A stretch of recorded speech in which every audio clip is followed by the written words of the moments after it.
Kanpur tax bar association ने लखनऊ में एक बैठक आयोजित की, जिसमें माल के परिवहन से संबंधित जीएसटी अधिनियमों की धारा 129 और नियम 148 पर चर्चा हुई।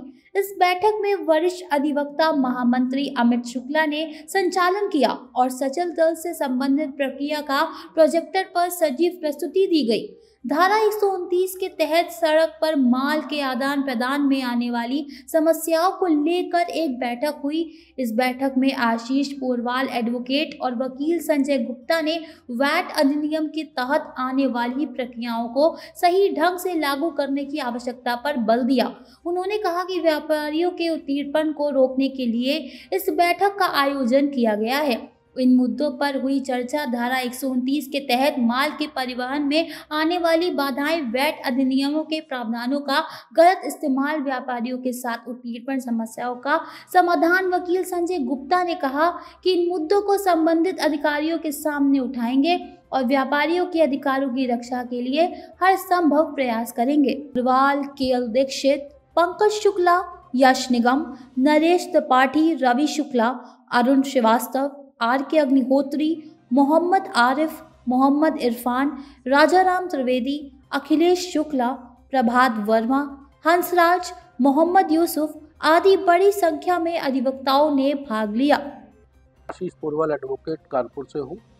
आज की गोष्ठी मुख्य तौर से व्यापारियों द्वारा जो माल परिवहन किया जाता है, उस समय उनके साथ माल के साथ अगर माल का मूल्य 50,000 से ऊपर होता है तो बिल टैक्स इनवाइस के साथ साथ नियम 138 के अंतर्गत ई-वे बिल भी अटैच करना पड़ता है।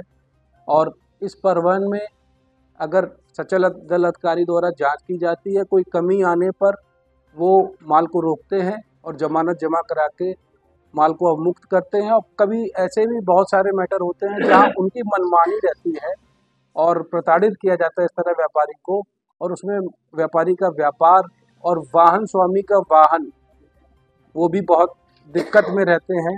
उनका माल भी रुका रहता है और ट्रक भी उनका रुक जाता है। इस तरह से इसमें वर्तमान में काफ़ी प्रताड़ना है व्यापारियों के।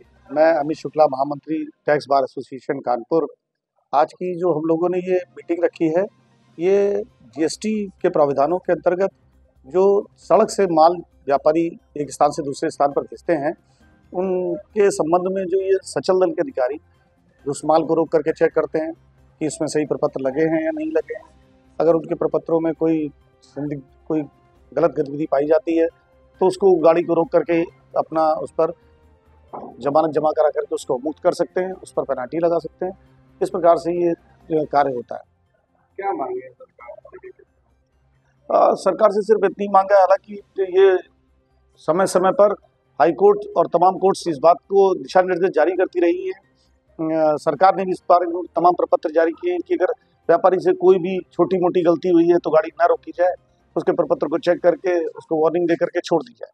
लेकिन इस तरीके की बात को अपने यहाँ सचल दल के अधिकारी उसको मानते नहीं हैं।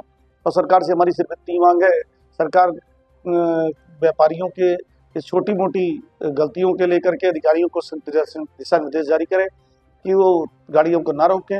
हाँ, जब अगर कोई मंशा है, मंशा का साथ काम किया जा रहा है कि नहीं, टैक्स को चोरी करने की मंशा के साथ काम किया जा रहा है, तो उसको जरूर पकड़ें, तो उसको जरूर प्रताड़ित दंडित करें। धन्यवाद।